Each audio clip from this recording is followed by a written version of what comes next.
Perfect pasta. Cannelloni, vermicelli, fettuccini, ravioli, cappellini, macaroni, tortellini, rigatoni. Hello everybody, I'm Sam and today we're going to learn all about pasta, what it's made from, how it's made and how it gets from here to the end of your fork at tea time. Now I wonder whether you can guess where I am. I'm in the country where pasta comes from, sunny Italy! And the lovely scene behind us right now is the Bay of Naples, which is where this lucky man comes from and where he works. This is Giuseppe Di Martino and he's our guide for today. Hello Giuseppe. How are you? Good morning. I'm good, thank you so much for having us here at your factory. This is amazing. Thank you very much. Very honored to have you all here. Now Giuseppe, his father and his grandfather have all made pasta here over the years. So I think it's safe to say that I don't think there's anything that this man doesn't know about pasta. Is that right, Giuseppe? That's correct. That's a 3-generation business. So tell us what we're going to see here today. We're going to see how pasta is made, starting from the raw material, that is durum wheat semolina, how we mix it with water, how we give shape, how we dry it, so that then it gets a bag of pasta on the shelves. Fantastic, that sounds really exciting. Before we find out more about how pasta is made, let's meet the schools we have with us today on this online field trip. Hello everybody, hello children, give us a wave your flags. Woohoo! Let's go to Nidmi Mill in Edinburgh where Miss Miller's class is waiting. Hello children! Okay, let's go to St Anne's School in London where Mr Lancaster's class is joining in. Hello Mr Lancaster! Hello! That's a nice big cheer. And let's go to St Stephen's in Bath where Miss Dangerfield's class is there joining in. Hello Miss Dangerfield, children! That's a big scream. And then to Heath School in Derbyshire where Miss Wright's class is waiting. Hello children! Hello Miss Wright! Woohoo! Thank you so much for taking part everybody. I know you've already been learning lots about Italy and also about pasta and how it's made. So we're going to find out a little bit about what you already know later on. But first of all, let's find out a little bit more about Giuseppe and his family. So Giuseppe, how long have your family been making pasta here in Italy? We've been making pasta since 1912, so it's 102 years we've been producing pasta in this very place. Fantastic, that is such a long time. In this actual factory or just in this area? It's in this factory. It looked a little bit different at the beginning of the century. We are in Gragnano, which is the homeland of pasta, is where pasta comes from. Originally is over 2,000 years of history and is the only town where pasta gets a PGI, Protected Geographic Indication, from the European community. So pasta di Gragnano is a special pasta. Wow, and we can see that handsomeness runs in the family. We have a nice picture of your grandfather, black and white picture here at this factory. Yeah. It's very, very nice. Lovely family business that's been passed down. Yeah, it was built here in 1912 because we have a spring water under the factory. That is the water we use to make our dough. And it's a special water that is very low in calcium and helps the formation of the dough to make pasta. Fantastic. So you mentioned the water, that's one ingredient of pasta, but there's another really important ingredient, isn't there? A special wheat. Yeah, normal wheat is called soft wheat, in which you make dough, you make pizza, bread and everything. Pasta is made of a special wheat called durum wheat. Durum wheat. Durum in Latin means hard, that's it. So it's the opposite of soft wheat, you have hard wheat, which in Latin called durum wheat. So durum wheat and water makes pasta. Let's watch a video now to find out more about how pasta is made. What is pasta made from? Did you know that most pasta is made from just 2 main ingredients? Ever since Roman times, Italians have been mixing water and durum wheat semolina to form a tasty paste. Pasta is just the Italian word for paste. This special sort of wheat, durum wheat, is different to the wheat that's used to make bread. It's harder and contains a lot of protein. The climate in southern Italy is perfect for growing durum wheat. It's sunny and warm all year round. The farmer plants the seeds in October or November. The plants are then left to be watered naturally by the rain. The sunshine helps the durum wheat to grow stronger. And around 7 or 8 months later, the young green wheat plants have ripened and turned golden. This shows the farmer they are ready to be harvested. To harvest the durum wheat, the farmers use a combine harvester to carefully separate the grain, leaving the straw behind. Once the grains have been collected and checked for quality, they're taken to the mill house, which is where the next stage of the process happens. First, the grain is emptied from the lorries into storage containers, where it's kept before it goes into the mill. Next, the hard outer shell is removed. Then the grains are put through different types of mills to be ground up into fine semolina, which is used to make the pasta. Once the durum wheat semolina is ready, it's put onto a lorry and transported across the country to Giuseppe's factory in Gragnano, ready for the next stage in the process, where it will become perfectly shaped pasta. So we've now moved from the roof and we're inside the factory now, and you can probably hear a little noise behind me. That is where the machines are making the pasta, isn't it, Giuseppe? Correct. It's going to be really loud. We're going to go in just a second, but first of all, what are we going to see inside? What we're going to see is how pasta is really produced. So you're going to see this big machine in which the mixing is happening between the semolina of durum wheat and water. Then it's pressed at very high pressure on these dies that are giving the shape to pasta. Then they cut to the length we want and then dried slowly inside those ovens where the water is coming out, and you get a dry product that is stable for 2 years. So it's going to be really exciting, And but noisy. Loud. Yeah. And we have to put a special outfit on, Of don't course, we? What we need is avoid that anything Ooh. can fall inside your Ooh. bowl of pasta. So Oh, I say. put this And a coat as well. and a coat, There we go. and then we can go in. Can I keep my coat and hat? Yes, of Am I allowed course. to do that? Okay. So please excuse us if we shout at you for the next couple of minutes. It's going to be very loud. Yeah. Okay, let's go in.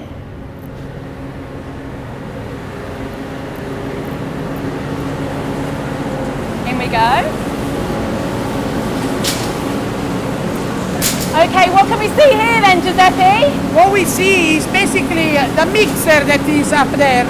The semolina and the water gets inside the mixing tank and then is pushed through the dies. Okay. And that is a die. Let's go over to see the die. So this is the die. Yes, this is a die that gives the shape of fusilli. So it's pushed through here, Okay. and you get it from the other end. When you look at it at the length you want, you cut it. Fantastic. Where next? We're going to see the spaghetti. Okay.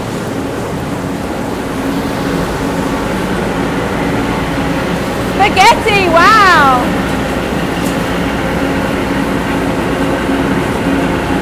Grab some. Wow. Woohoo! Spaghetti Oh. are very warm still because Yeah. they've just been made, and they have a lot of water. So we need to take the water out. That's great. It's good to eat. You can eat? Oh, okay. Try them. Very nice, very nice. So spaghetti are hung and then dried. Okay. I'm gonna show you the shapes. Very loud. Woo! Okay, so here's the shapes now. That's how our shapes are made. Shortcut pasta. Oh. So these are casarecce, they are twisted shape. Both of them will go through the dryers, and it will take between 20 hours and 48 hours to become dry and stable. Fantastic. Very, very nice. So is this where it dries? Is this the oven? Yeah, these are the ovens. Okay. And pasta rests here for 1 day or 2 days, slowly resting and drying until it gets finished to be packed. It's very warm. They're really warm, aren't they? How many ovens do you have? We have 4 ovens, Yeah. and we produce every day 140 tons of pasta. Woo! That's a lot of pasta. My God. 1.4 million dishes of pasta. 1.4 million dishes of pasta. every day. Every day? Yeah. That's crazy. Wow. It's so loud. Should we go back up on that Let's go roof? upstairs. Okay. So we're going to go back up on that roof where it's nice and quiet. But while we do that, here's a video that shows you everything that takes part here in Giuseppe's factory. How is pasta made? Locals say that the town of Gragnano was designed to channel the sea air up through the streets, where traditionally they would hang out their pasta to dry in the warm wind. This place really is the home of pasta. Here in Gragnano at the Di Martino factory, the durum wheat semolina arrives regularly from the mills and goes straight into these special storage containers to keep it from getting wet or going mouldy. Up on the factory floor, this is where the pasta really starts to take shape. It all might look very automated and mechanical, but these machines are just recreating the same simple method of pasta making that Giuseppe's family have used for over 100 years.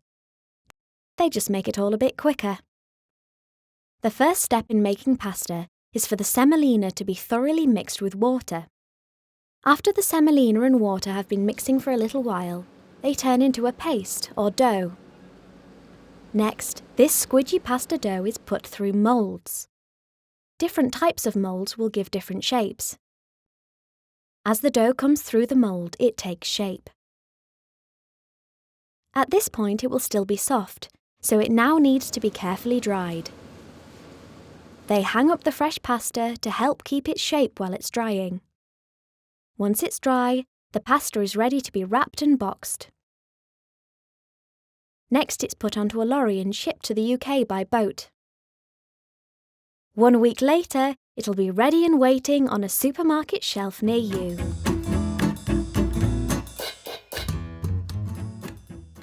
Okay, so we're back on the roof. It's a bit quieter down here. It's nice and windy and breezy actually because it was so hot in there, wasn't it? Yeah, and that's the wind that they used to dry pasta outside in the street. Oh, wow. But now you use the big ovens, so it's much quicker. Yeah. I guess if you left it outside in the street, would not everyone run off with it now? No, also because the traffic, the cars, it won't be hygienical anymore. Oh, exactly. Good point. Tell us about the ingredients in your pasta, Giuseppe. So, like we said, the durum wheat semolina is the result of milling of durum wheat. Durum wheat only grows in the south of Italy, and is a different kind of wheat that has got a memory of shape. So the protein in it, once you give a shape, after cooking, have got the ability to keep the shape even after cooked. While soft wheat, it's soft. Right. So the dough is made by hand, and you can make pizza, you can make, but you cannot give a shape. Right. So that's why pasta historically has been made in so many different shapes. And Italian use one shape with one recipe. Yeah, because you'd expect if it went into the water, the twisty ones would just go straight, wouldn't Correct. you? But it just stays twisty. That's the beauty of durum wheat. Is that a technical term, twisty? Well, I have been learning about pasta this week, and I was quite surprised by some of it. And I know that pasta is a really good source of energy because it's full of carbohydrates, isn't it? And it's also a starchy food. And I think you probably about a third of your daily intake should be of starchy food. In this case, our carbohydrates from pasta are complex carbohydrates with a very low glycemic index. It means that it releases the energy very slowly. It makes you feel hungry longer after, and is what is being used mainly by people that do marathon or the athletes, because it releases the energy very slowly. It's a perfect meal. It's very balanced. It was used by the Roman soldiers because they marched for very long, and they needed to have energy that was released slowly through the day of marching. That's fantastic. So children, if you want to run around all day without feeling tired, eat pasta, isn't it? How much pasta do you eat? Italians, we eat 28 kilograms of pasta per person per year. English people only 3.5 kilograms, so there is a lot. Oh, you eat a lot more than us? Yeah, and I thought I ate a lot of pasta. Italians will eat pasta every day or 5 days a week. Oh, fantastic. Well, as we said, Giuseppe knows just about everything there is to know about pasta. So let's put that to the test. I think we have some questions from some of our children that are taking part in this online field trip. Let's go to St Stephen's Primary School in Bath, where Miss Dangerfield's class are poised with questions. Hello, Miss Dangerfield. Hello! Hello, children. That was nice and loud. Do we have someone to ask a question for Giuseppe? How do you make different types of shapes of pasta? Great question. How do you make the different shapes of pasta? By changing the dies. I have shown downstairs that little round thing. You change those ones and you make different shapes. It's kind of like if you have Play-Doh either in your class or at home, and we have those funny sort of shapes to push the dough through, just like that, isn't it? And they're called dies. They can be called dies. Teflon or bronze. Fantastic, great question. Do we have another question? How long does it take to make pasta? How long does it take to make pasta? That's a great question. It depends on the shape. If you talk of a spaghetti that is very thin, it can be 12 hours. If you go something like this, very thick, it can get up to 24 hours, even 48 hours. Okay, so the thicker, the more it takes to dry. The more it takes time to take the water out. Great, okay. Fantastic questions coming from St Stephen's Primary. Anybody else from St Stephen's Primary got a question? How much pasta do you make each day? How much pasta do you make a day? That's a great question. Overall, as a business, we do 840 tons per day. In this factory is 140 tons. So it's 1.4 million dishes of spaghetti or penne come out from this factory all over the world every single day. So tonight at tea time, there's going to be a lot of people sitting down eating your pasta. That's so crazy. Do we have one more question from St Stephen's Primary School? How many different types of pasta are there? How many different types of pasta are there? That's great. In Italy, there are over 300 different shapes. They're twisted, they are long, round, they got ribs, they're short, they're flat. Any kind of shape you can imagine is used to match it with an ingredient or with a recipe.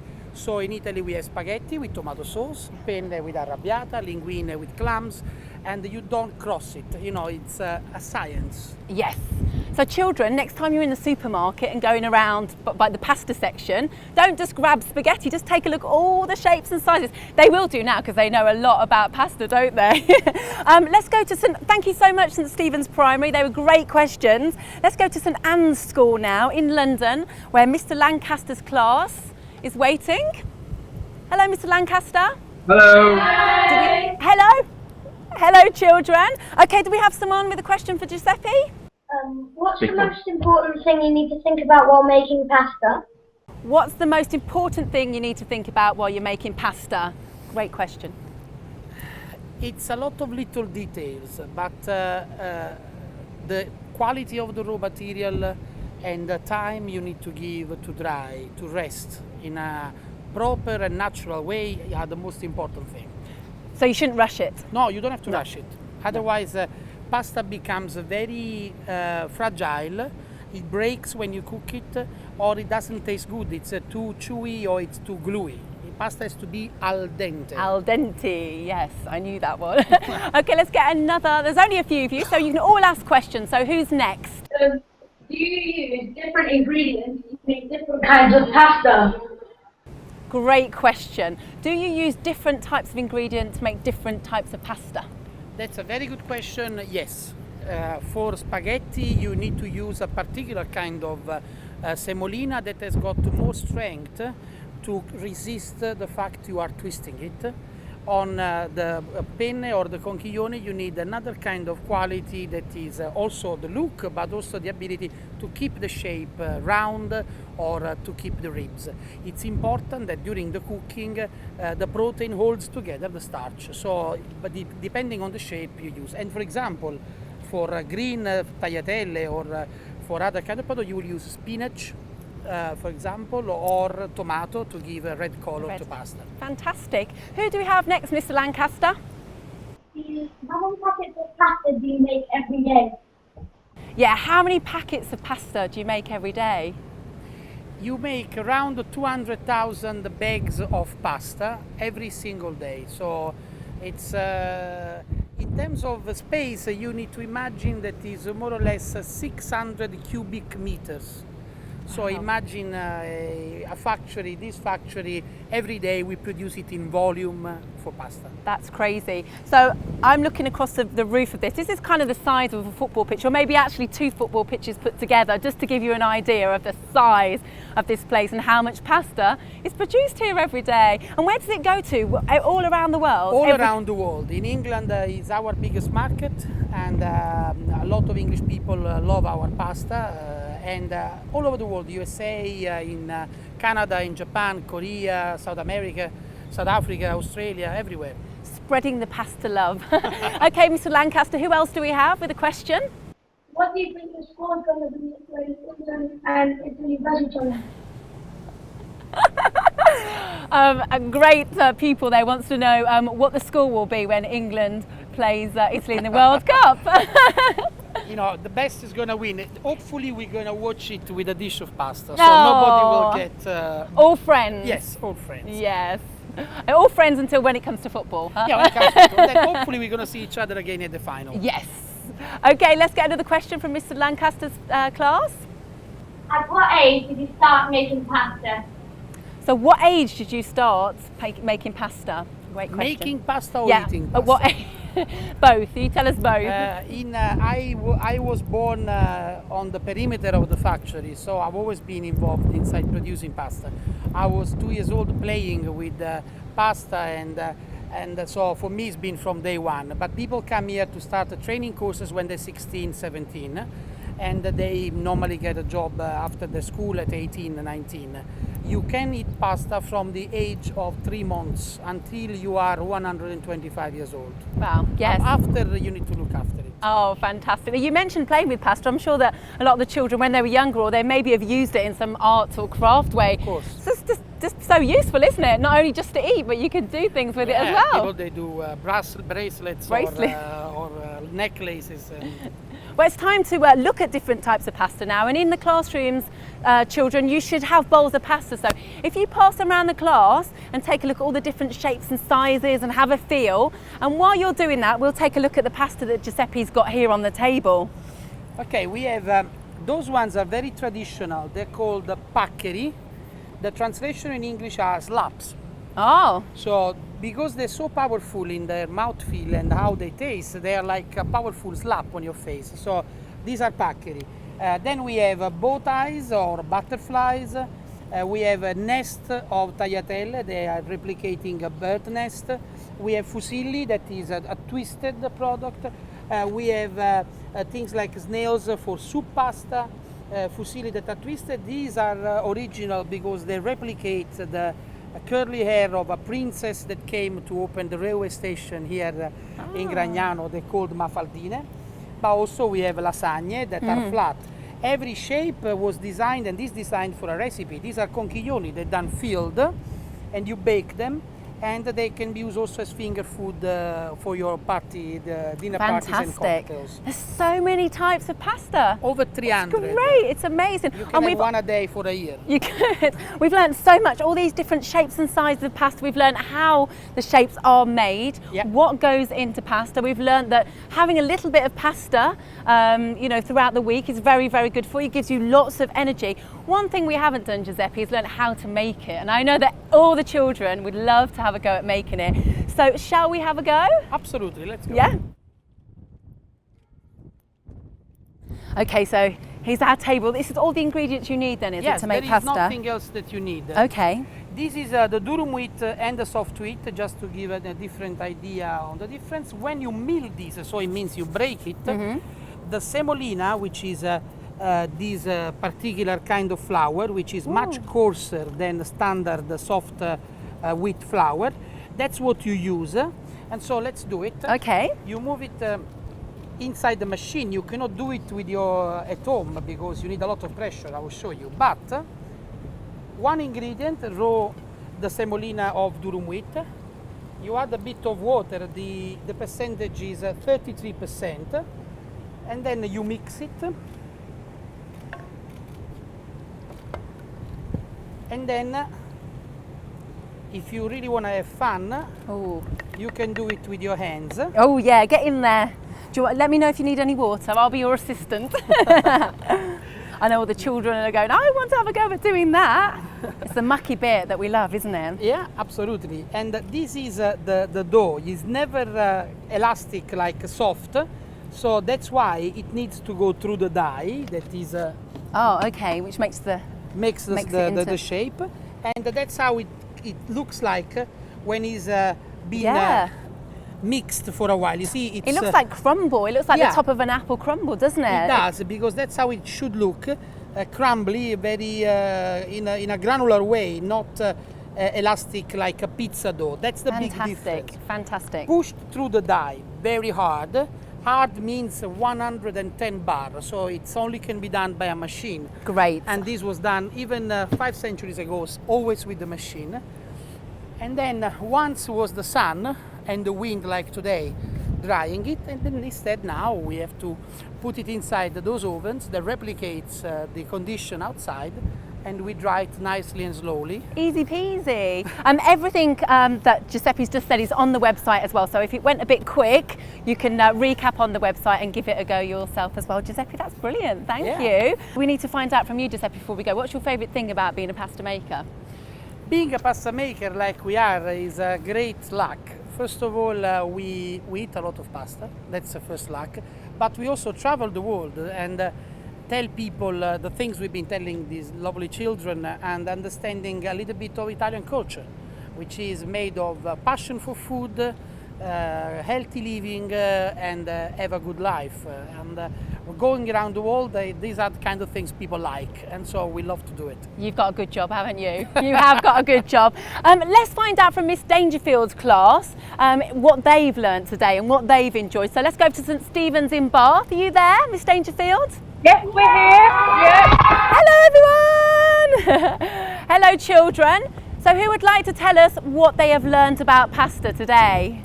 Sebastian, could you tell us from where you are what you learned? I found it interesting that you make so many packets a day. So that you make so many packets a day, that was really interesting. Yeah, very interesting that you've made so much pasta per day.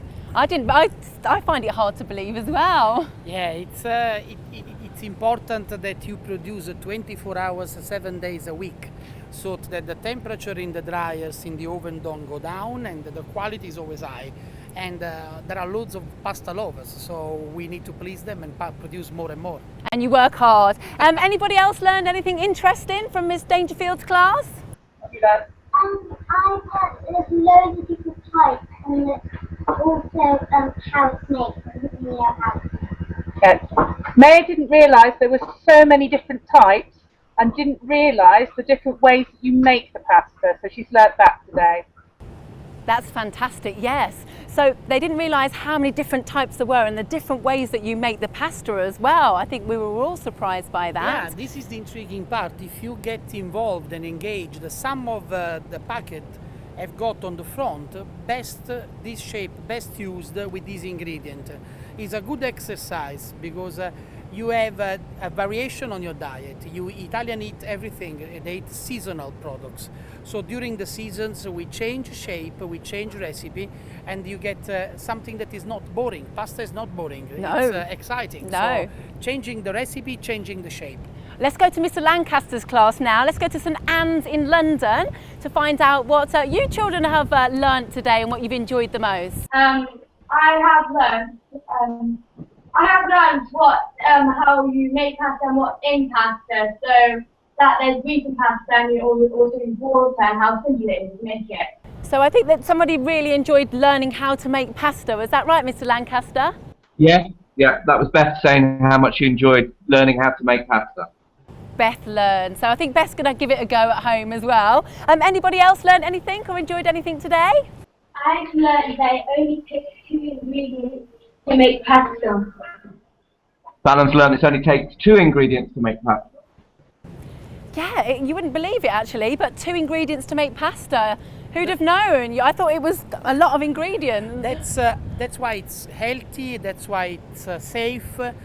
One ingredient that is raw material and the other one is water. So as simple as that. The art is to make different shapes, dry it properly, and make this product to taste good for 2 years, because that's how it lasts in your houses. So it's a good stock of food. You always keep a bag of pasta at home. Yeah, well, we have mentioned making pasta and you have showed us, but classes, you should have your own pasta making kits in your classroom so you can have a go and maybe give Giuseppe a run for his money. Any last minute tips for the classes that are going to have a little go at pasta making? Always cook pasta al dente. Don't make it too soft. Italians nice things that are nice and crunchy with still their soul, their life in the pasta. Okay. So don't overcook it. Don't overcook it, that's the number one And tip. that makes it even more digestible. And the other thing is try to learn how to match one ingredient with one shape all the time. And don't put too many things in. No, no. My grandmother used to say that the best recipe is made for only 7 people with less than 7 ingredients. They don't cook for more than 7 minutes. That's such a good tip. Yeah. That is such a good tip. I'll listen to the master, Giuseppe. Okay, children, we have come to the end. We hope you've enjoyed learning all about pasta and how it's made, what goes into it, how the shapes are made.